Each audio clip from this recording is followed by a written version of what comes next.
Hi everybody, welcome to Beyond the Lines. My name is Sarah, I'm the artist behind Pinselgeschichten, and today I'm gonna work in the naturescape.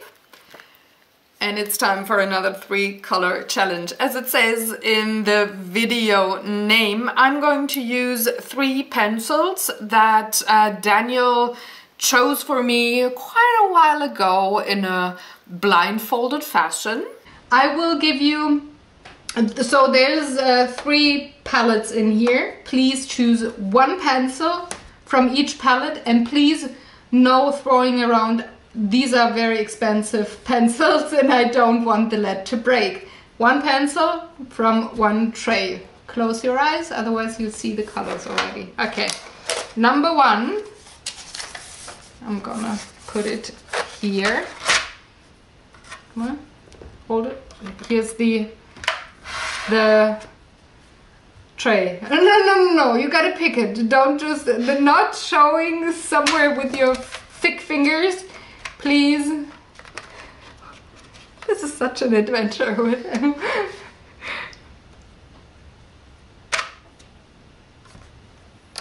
This one? Yes, okay. Hold it. I gotta take the pencil. Okay, that was number 1. Okay, next tray. Oh, okay. Which one? Come on. What the heck? No, there's the table. Which one? Hello? Talk to me. That one? Oh, okay. You make good choices here. I like that. And the final tray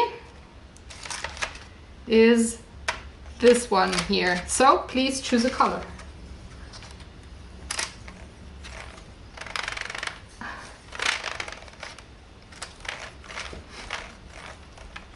In a timely fashion. Okay, thank you. Hold it, I gotta take the pencil. Okay, you can open your eyes, please. And make a nice face. These are the 3 colors. We do have earth green. We do have pink madder lake. And we do have sanguine. So I'm gonna color with those.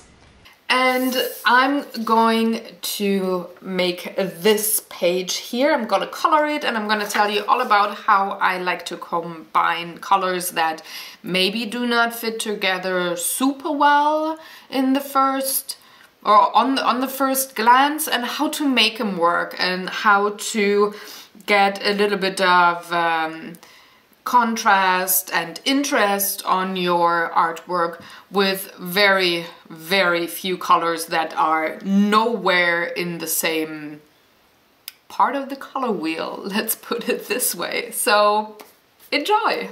Okie dokie, so you can see, because I have this tiny little earth green pencil here, that I recorded the video with Daniel quite some time ago for him choosing the colors that I'm going to work with on this challenge here. So these are the 3 colors, and this is the coloring page I chose. Excuse me. And I chose it because I think those colors here in combo work best with this particular scene here. We got the flowers that I could work with a pink. The fence is brown, and the greenery here, the leaves are of course green. I'm going to have quite a bit of white space because I'm only able to layer different colors so much to get high contrast. And since I don't have a black or a gray in here, and no dark brown, but more of a reddish, lighter brown, I can only darken things up so much. But what I can do is color in a way that white is pretty much one of the colors as well, and not just empty space. So I'm gonna start with the pink here, and I'm very softly just gonna color the leaves or the petals of those flowers They're actually hibiscus flowers, so I think hibiscus doesn't come in pink, but it does now.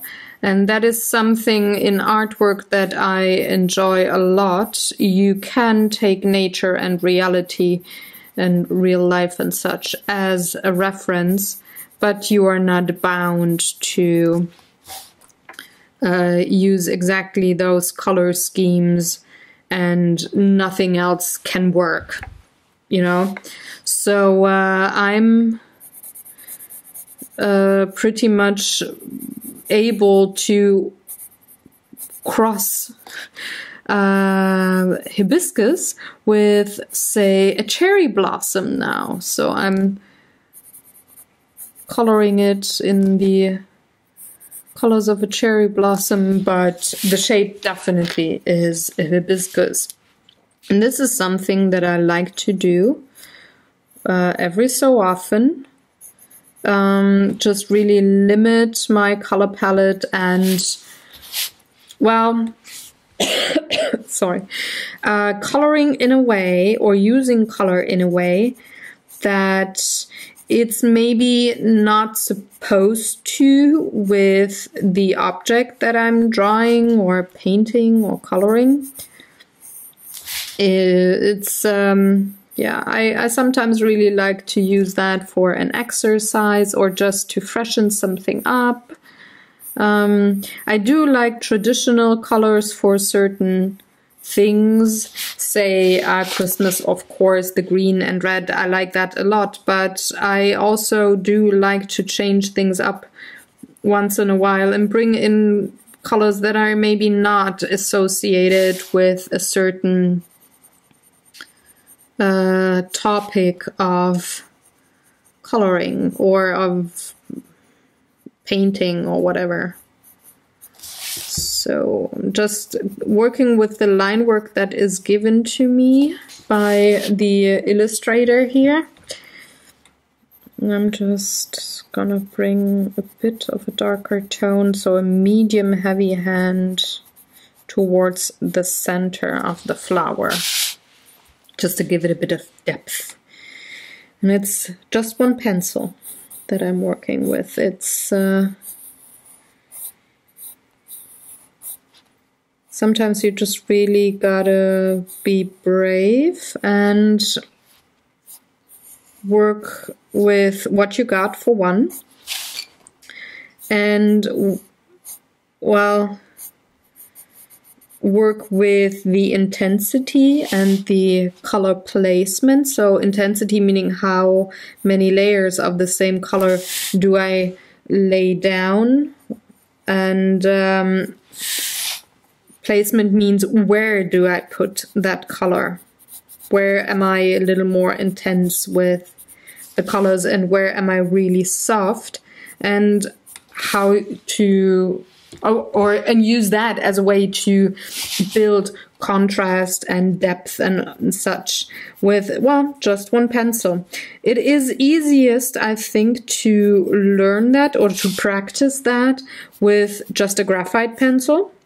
And if you ever have ventured into the subject of graphite pencil drawings, you are very well aware of that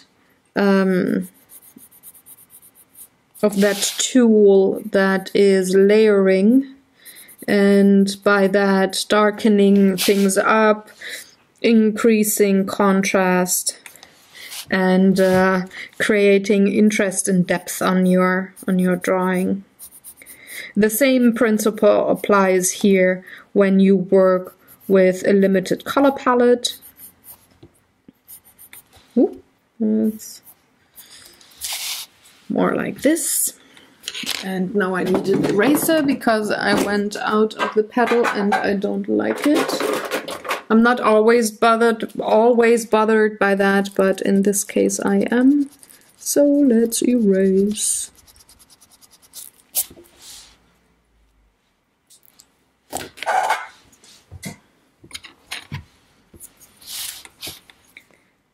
And since I work with 3 colors here, I can always bring in a second color to darken things up, which I will probably do once I have figured out what color I want to use for the center here of the flowers. If I want to go a little green or brown. Currently I'm tending towards green, but that could change. So I'm just going to color all of the petals all in the same way. And I'm gonna save us all some time, and I'm gonna time lapse the petal pinkening. And that's a word now, guys.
So now that I got all the petals, I didn't color these yet because I wanted to do that not in the time lapse, since it is a little different. Well, it's kind of similar to the open blossoms here, but still it's a little different. So I wanted to have that in real time and not in the time lapse. So I'm just going with the lines that the illustrator or the artist who drew these has given me. I'm going a little darker towards the bottom. Since this is kind of tiny, I have to sharpen my pencil again. I'm doing the same thing here as well.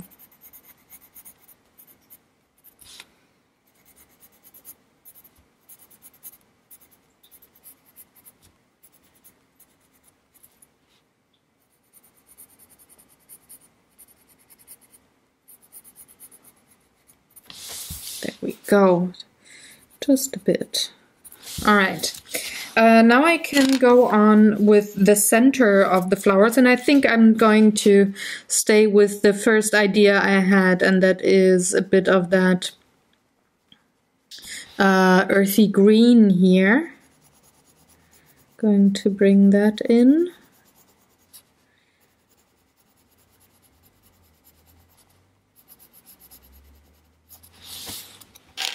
And then put a bit of the pink on top.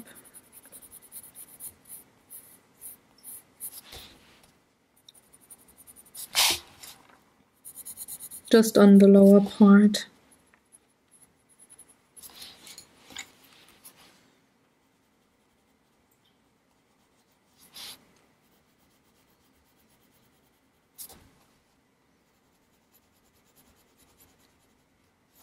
Also going a bit darker, so with the second layer of the earthy green towards the bottom, this is where the shadow of these petals excuse me, would go. And I'm doing the same thing here to the other blossoms.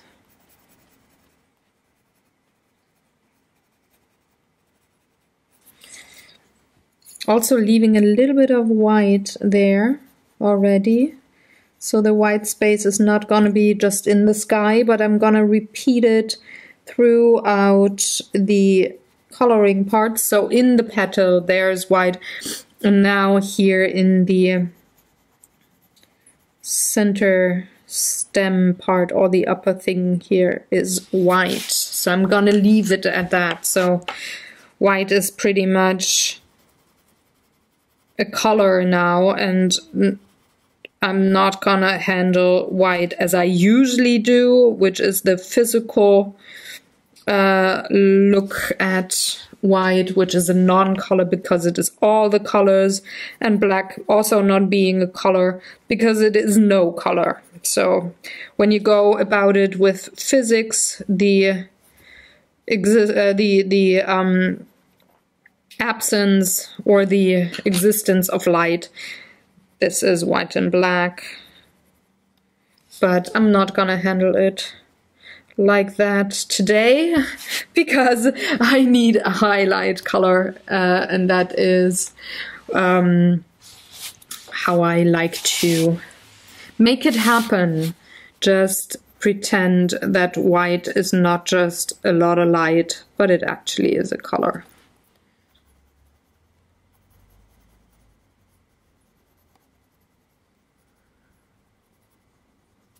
Go.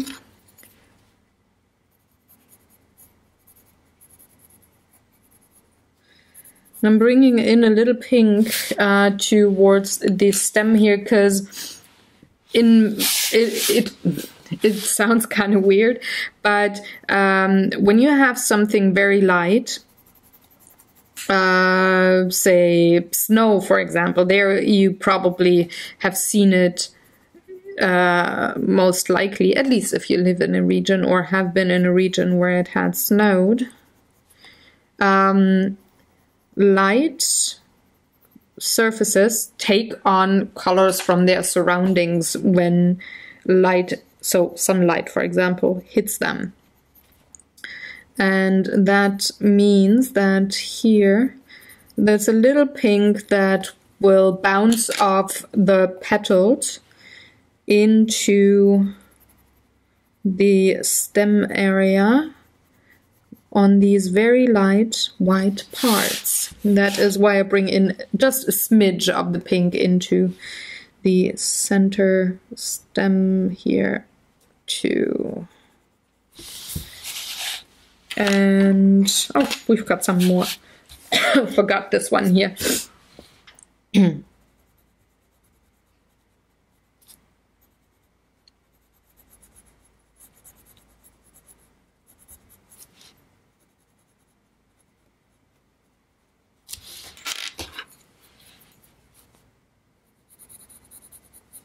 I really like this earthy green. I used it in a big project, and this is the smallest pencil in all of my Polychromos. I did buy a new one already, so soon I will use another earth green pencil, but this is the smallest one in my whole tin of pencils.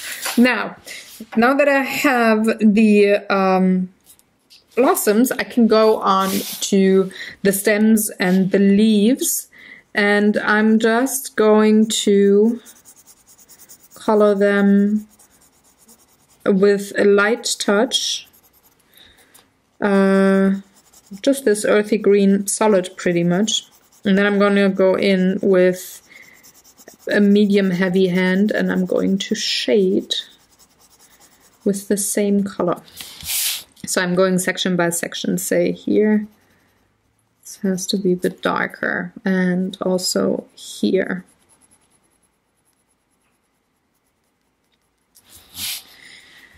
And same goes for here.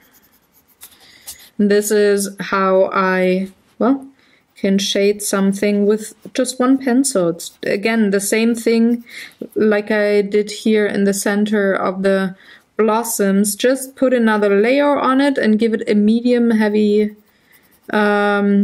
touch, and there you got light and dark, or shadow and base color done for something. And you don't need to have 1500 shades of green. I mean, don't get me wrong, I like to work with more than one shade. Preferably 2 or 3 of each color is for bigger and like more scenery heavy drawings, paintings, and also colorings. I like to have 3 colors per 3 shades per color, but I can definitely get away with just one when I have something like this. For example, if I have a whole big thing going on, like say in the Mythomorphia books, I usually cannot get away with just one pencil. With one color, I mean. One pencil, one color. You know what I mean, folks. You are all so smart. So, let's color you in.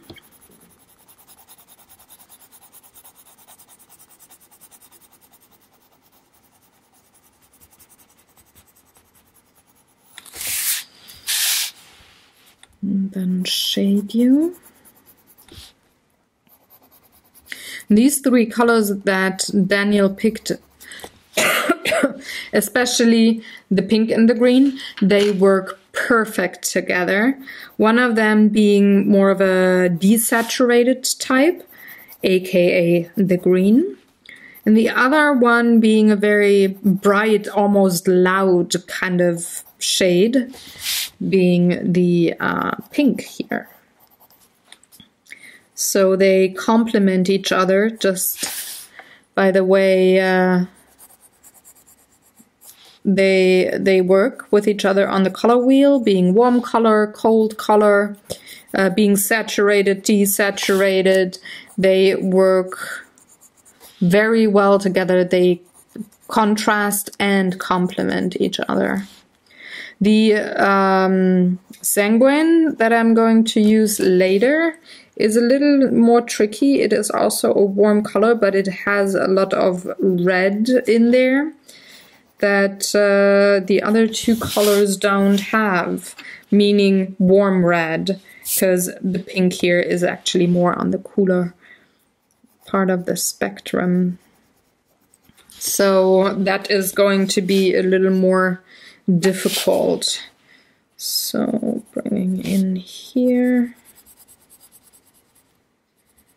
a little darker.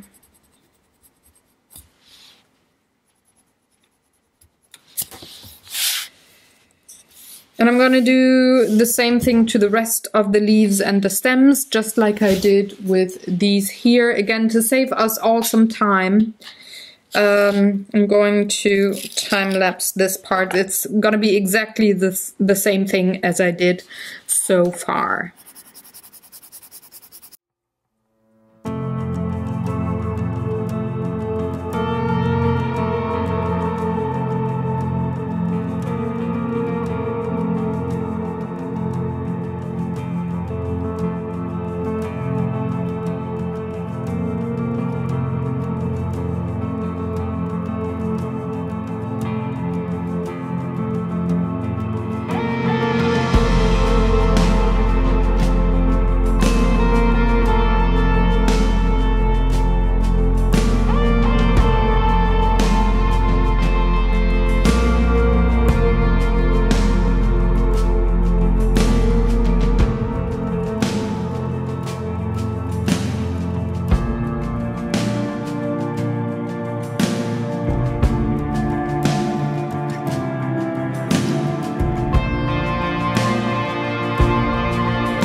Now that I have the leaves down, it's time for the sanguine and the fence, and I'm just going to very lightly color it and bring in a bit of that green too, because I don't want this to look too red.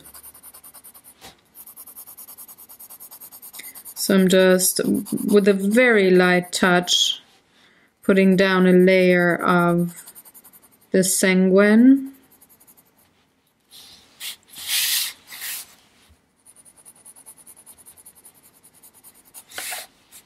Very, very ultra light touch.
All right, and now I'm gonna come in with the green and go over it. Green and red cancel each other out when it comes to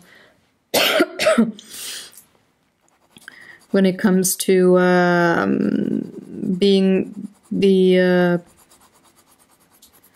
contrasting color, because they're opposite on the color wheel, and when you put them together you make a brown. And I can dim down in lots of funny air quotes. I can dim down the red tone here with the green.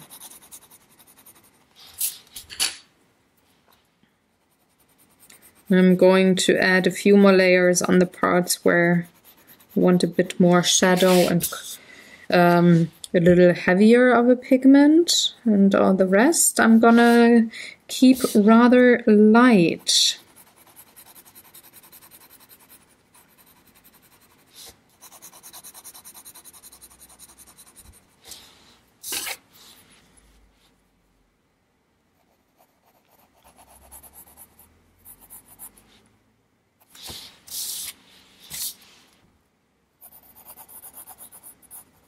So here on those edges, for example, gonna add a bit more of the red color, red-brown, but also a bit more of the green. I just want a more saturated, darker part there, not a redder part.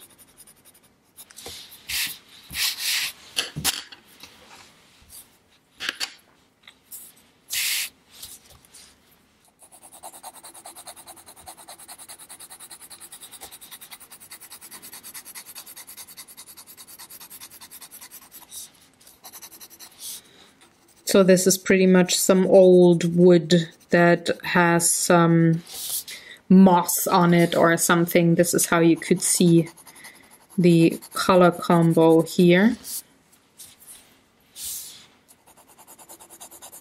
I'm just adding a bit to the grain of the wood.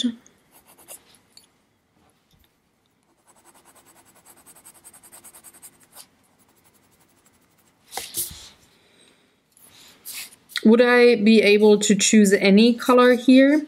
I would have a gray or a bluish gray, like a Payne's gray, for the wood, and I would keep the colors for the blossoms and the leaves. I think a coolish gray, a bluish gray would fit nicely here for the wood. And I would maybe use this brown tone here for the birds then and have them stand out or something.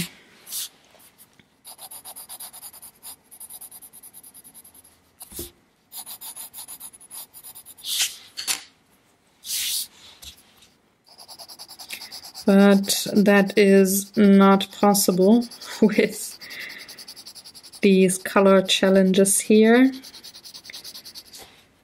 since Daniel didn't choose any of the cool grays, or maybe like a cold brown, like a dark sepia or a walnut brown. That would be something I would have liked for the wood here instead of this warm brown.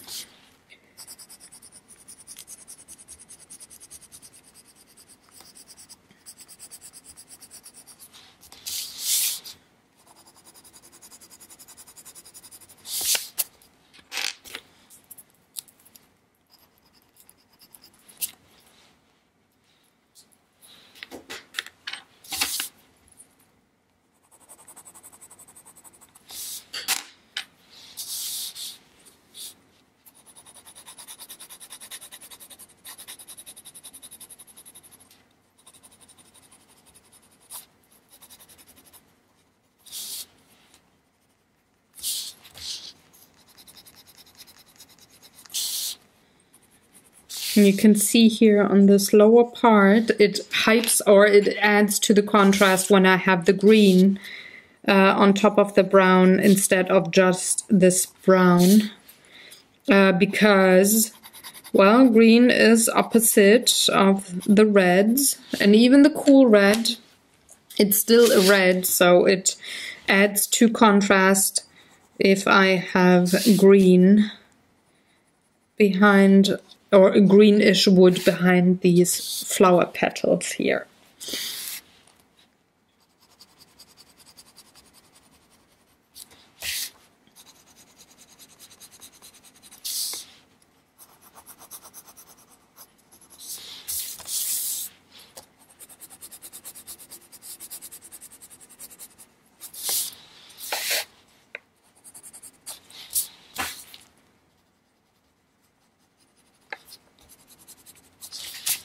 Now, as the last thing I'm going to do here is I'm gonna take care of the birds, and I will have them be green and brown.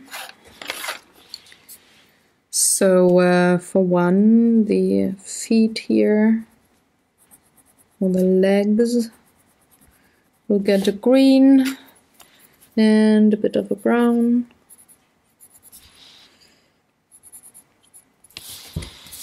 The head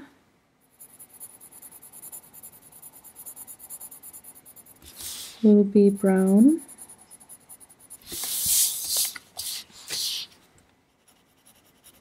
Again, working with the same principle as before, very light layer for a base coat and a medium heavy layer for details. Also going to bring in a bit of the green.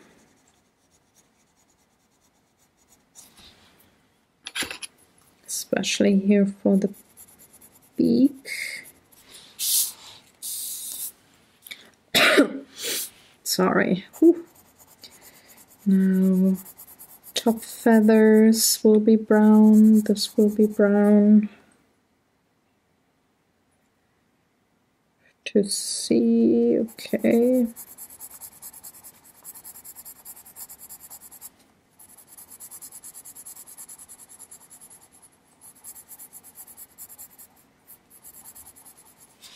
Like this. I'm orienting myself on this bird here. So I'm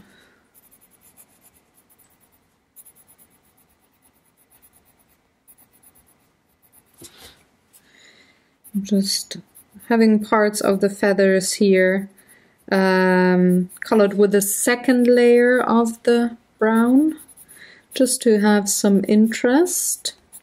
Just a little bit, and also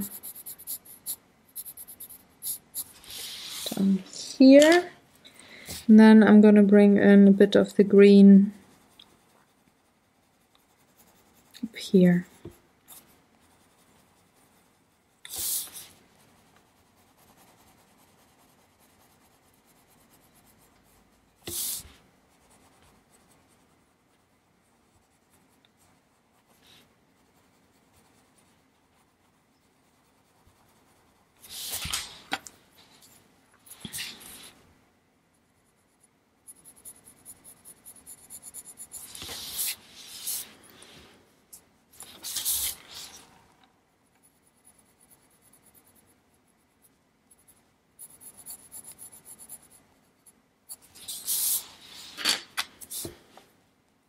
Adding a little more shadow here to the wood.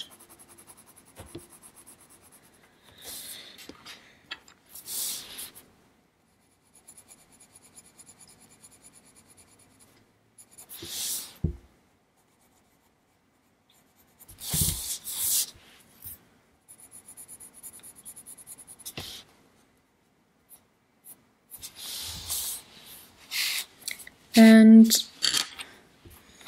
a little green here, just to intensify the darker parts, the shadowy parts. And the same goes for this little bird here. So there's the brown section. It's a little easier with this one to section off where what is.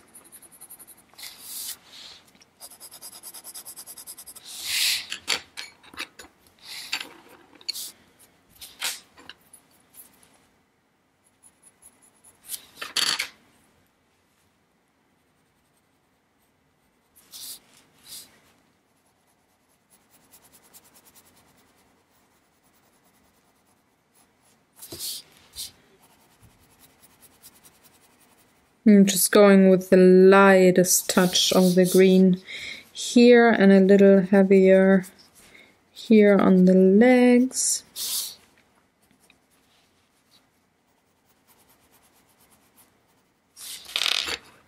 Where, of course, I'm also going to bring in the brown.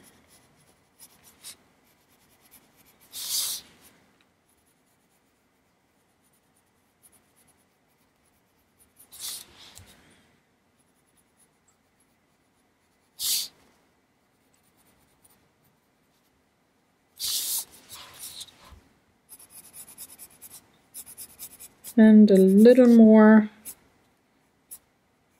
definition here on the feathers with a medium heavy touch.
It always helps when you squint for a split second to see if your values are right with what you've put down.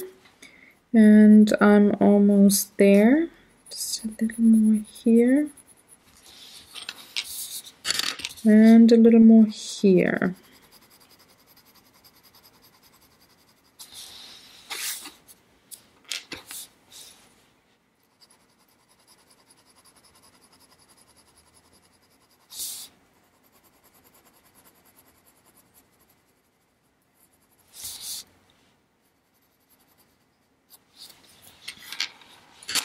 And there we go. Erasing. That would be my 3-color pencil, my 3-color colored pencil challenge. I hope you enjoyed watching along. If you have any questions or comments, leave them in the comment section below.